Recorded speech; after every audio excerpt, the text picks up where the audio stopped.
بسم اللہ الرحمن الرحیم۔ حضرت امام حسن مجتبیٰ علیہ السلام کی سیرت۔ حضرت امام حسن علیہ السلام امیر المومنین حضرت علی علیہ السلام کے بیٹے اور پیغمبر اکرم صلی اللہ علیہ وآلہ وسلم کی بیٹی حضرت فاطمہ زہرا سلام اللہ علیہ کے بطن مبارک سے تھے۔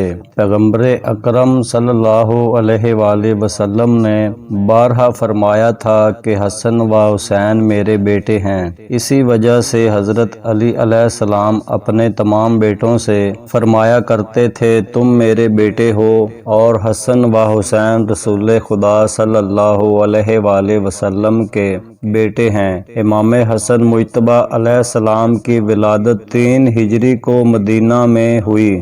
آپ نے 7 سال اور کچھ مہینے تک اپنے نانا رسول خدا صلی اللہ علیہ وآلہ وسلم کا زمانہ دیکھا اور حضرت صلی اللہ علیہ وآلہ وسلم کی آغوش محبت میں پرورش پائی۔ پیغمبر اکرم صلی اللہ علیہ وآلہ وسلم کی رحلت کے بعد جو حضرت فاطمہ زہرا سلام اللہ علیہ کی شہادت سے 3 یا 6 مہینے پہلے ہوئی، آپ اپنے والد ماجد کے زیر تربیت آ گئے تھے۔ فرزند رسول حضرت امام حسن علیہ السلام انسانی کمالات میں اپنے والد گرامی کا کامل نمونہ اور اپنے نانا کی نشانی تھے۔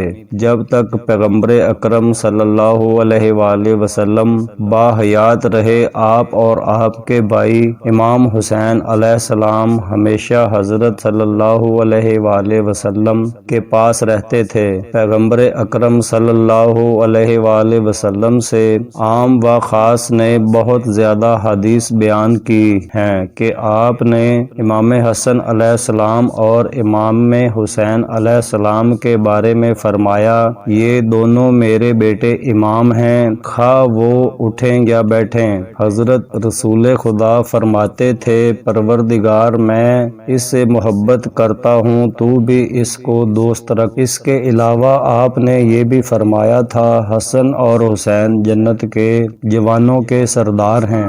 فرزند رسول امام حسن مجتبیٰ علیہ السلام باوقار اور متین شخصیت کے حامل تھے۔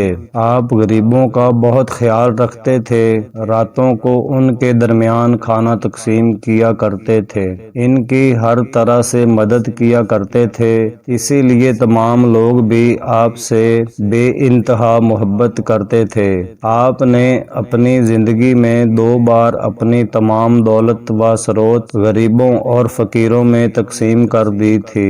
3 بار اپنی جائیداد کو وقف کیا تھا، جس میں سے آدھی اپنے لیے اور آدھی راہ خدا میں بخش دی تھی۔ امام حسن مجتبیٰ علیہ السلام نہایت شجاع اور بہادر بھی تھے۔ اپنے بابا امام علی علیہ السلام کے ساتھ جب آپ جنگ کرنے جاتے تھے تو فوج میں آگے آگے رہتے تھے۔ حضرت علی علیہ السلام کی شہادت کے بعد آپ نے صرف 6 مہینے حکومت کی تھی۔ آپ کا مزار اقدس جنت البقیع میں 3 دیگر اماموں کی قبروں کے ساتھ ہے۔